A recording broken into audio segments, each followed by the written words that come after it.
रूस यूक्रेन के बीच जंग अब और तेज होने वाली है और यह खतरा इसीलिए भी बढ़ गया है क्योंकि अब यूरोप ने सेना भेजने का ऐलान कर दिया है और इस बीच पुतिन ने यूरोप को डराकर अपना नया टारगेट सेट कर दिया है। यूक्रेन के बाद नेटो देश रूस का निशाना बन सकते हैं और पुतिन ने साफ कर दिया है कि जो भी यूक्रेन के युद्ध में शामिल होगा उसके बचने की कोई गारंटी नहीं है और अगले 24 घंटे के अंदर पुतिन एक बहुत बड़ा फैसला भी ले सकते हैं।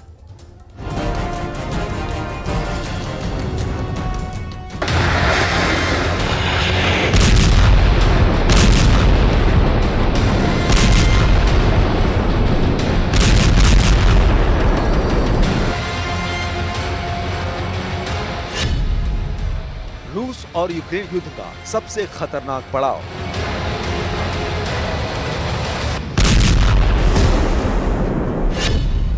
यूक्रेन में उठेगी तबाही की नई लहर।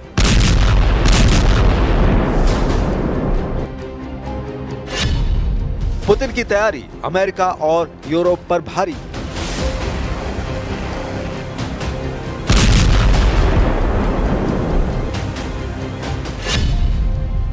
वॉर जोन से आई नए महासंग्राम की आहट।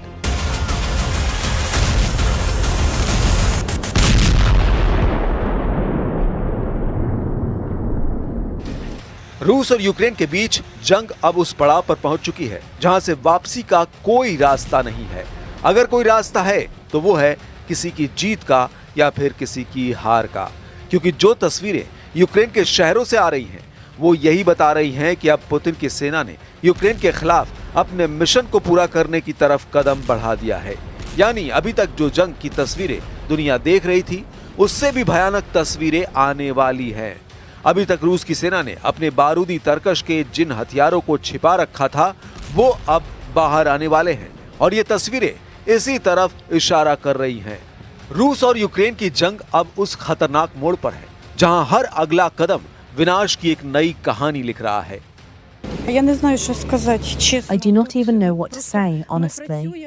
I work at a local market. We know all the local people. They used to shop with us. I have no words. All those children, we watched them as they grew in front of our eyes. It is so difficult, really tough. I have no words to describe it.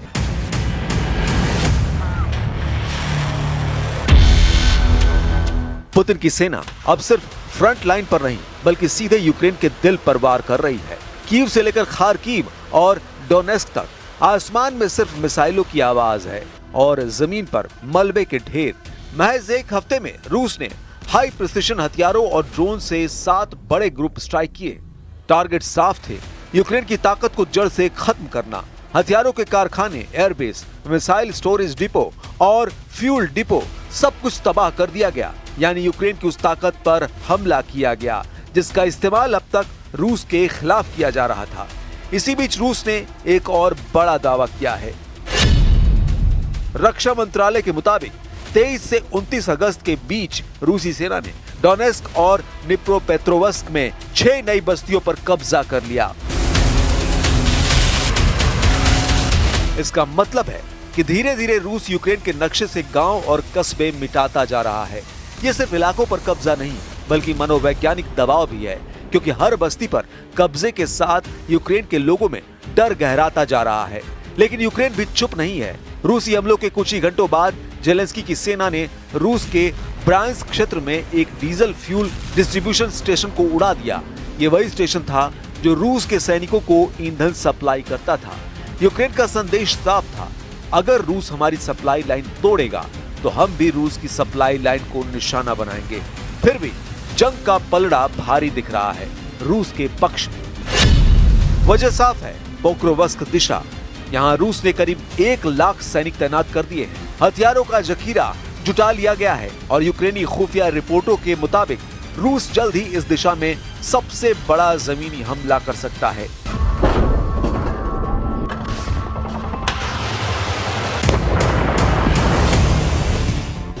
Zelensky का दावा है कि front line broadly control में है, लेकिन उनकी चिंता छिपी नहीं रह गई। उन्होंने खुद माना पोक्रोवस्क में हालात बेहद चुनौतीपूर्ण हैं। ये वही इलाका है जहां से अगर रूस आगे बढ़ता है तो यूक्रेन के पूर्वी मोर्चे की डिफेंस लाइन ध्वस्त हो सकती है।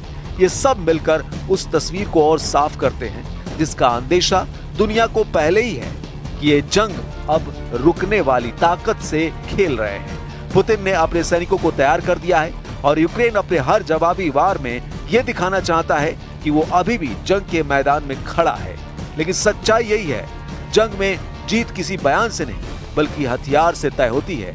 और इस वक्त रूस के हथियार, रूस की ताकत, रूस की रणनीति सब यूक्रेन पर भारी पड़ रही है। आने वाले दिन इस संघर्ष को और भी भयावह बनाएंगे, क्योंकि अब तक जो बम गिरे वो सिर्फ शुरुआत थी। असली महासंग्राम अभी बाकी है और शायद यही वजह है कि यूक्रेन के राष्ट्रपति वोलोदिमीर ज़ेलेंस्की को इस आने वाली महातबाही का पता चल चुका है। Те, що ми хочемо, щоб ці гарантії безпеки від країн Європи, ключових принаймні, і від Сполучених Штатів Америки були підтримані парламентами відповідно і Конгресом, так, ми хочемо юридично зобов'язуючі гарантії безпеки. Ми не хочемо Будапештський меморандум. Ми не хочемо Мінські угоди. रूस और यूक्रेन की इस भीषण जंग में अब सबसे बड़ा सवाल उठ रहा है, यूरोप और अमेरिका की भूमिका कहां है? क्या पश्चिम ने यूक्रेन को अकेला छोड़ दिया है? पिछले एक हफ्ते में कीव पर हुई बमबारी ने पूरे यूरोप को झकझोर दिया, लेकिन यूरोपीय देशों की प्रतिक्रिया महज बयानबाजी तक सिमटी रही।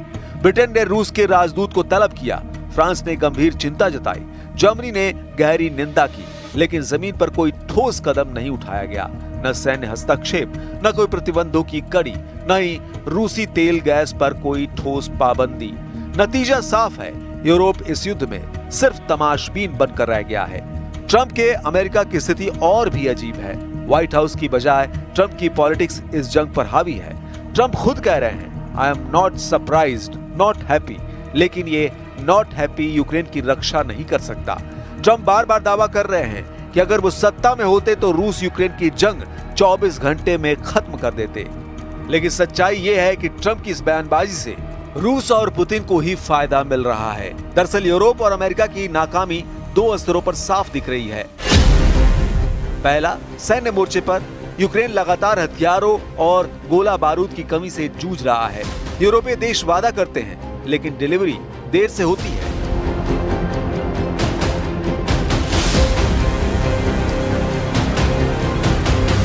अमेरिका से आने वाले एड पैकेज पर कांग्रेस में राजनीति हो रही है। यही वजह है कि ज़ेलेंस्की बार बार कानूनी सुरक्षा गारंटी की मांग कर रहे हैं। यूक्रेन की नाकामी की दूसरी वजह भी समझिए, यह है डिप्लोमेटिक मोर्चा। पश्चिमी दुनिया रूस पर दबाव बनाने के लिए पूरी तरह नाकाम रही है। पुतिन लगातार हमला कर रहे हैं, नए नए इलाके कब्जा कर रहे हैं और यूरोप की चेतावनियों को खुलेआम नजरअंदाज कर रहे हैं। ब्रिटिश काउंसिल और ईयू दफ्तर पर हुए हमले इसका जीता जागता सबूत हैं। जब अंतर्राष्ट्रीय संस्थाओं तक पर हमले हों और फिर भी पश्चिम सिर्फ चिंता जताए, तो ये सीधे सीधे फेल्योर है। Домагатися миру через силу, цей термін він був озвучений президентом Трампом, ми його повністю підтримуємо. Неможливо сьогодні щось робити без припинення вогню. І те, що сталося минулої ночі, це є фактом. Я мав можливість навіть продемонструвати пану Віткафу фото, що сталося, руйнування, загибель наших людей. Також ми говорили про те, що ми працюємо з нашими американськими і європейськими партнерами над гарантіями безпеки. Це дуже важливо, і без них, неможливо дивитися вперед. І сьогодні Україна і українці, безумовно, потребують дуже чітких і дуже сильних гарантій безпеки. І саме про такі гарантії безпеки ми говоримо.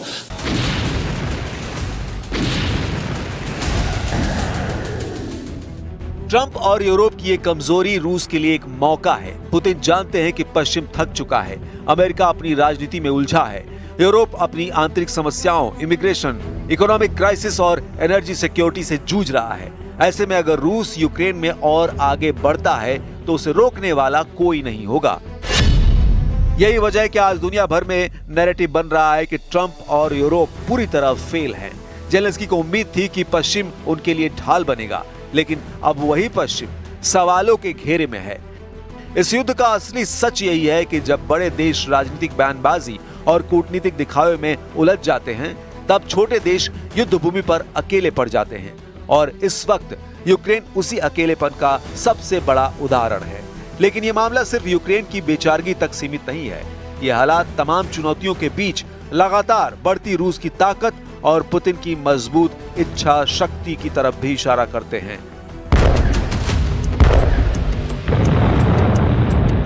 रूस यूक्रेन युद्ध के इस लंबे संघर्ष में एक सच्चाई अब साफ दिखाई दे रही है।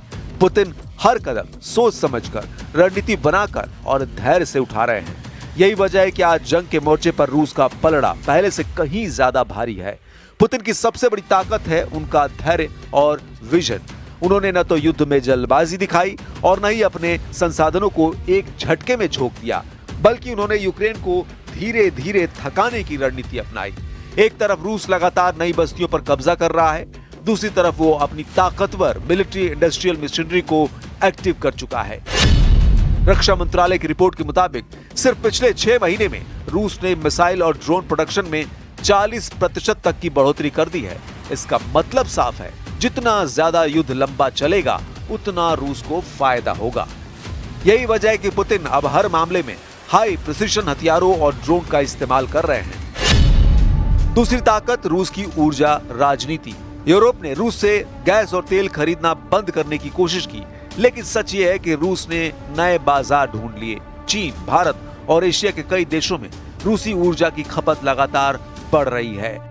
नतीजा ये कि रूस की अर्थव्यवस्था न सिर्फ टिकी हुई है, बल्कि उसके पास युद्ध को लंबा खींचने के लिए पैसों की कमी नहीं है। पुतिन की तीसरी ताकत है उनका घरेलू मोर्चा।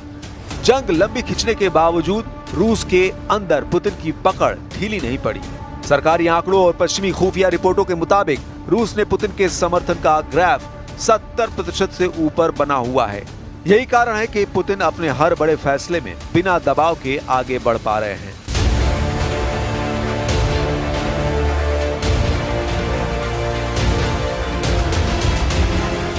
इसके अलावा पुतिन की कूटनीतिक रणनीति भी पश्चिम के लिए बड़ी चुनौती है।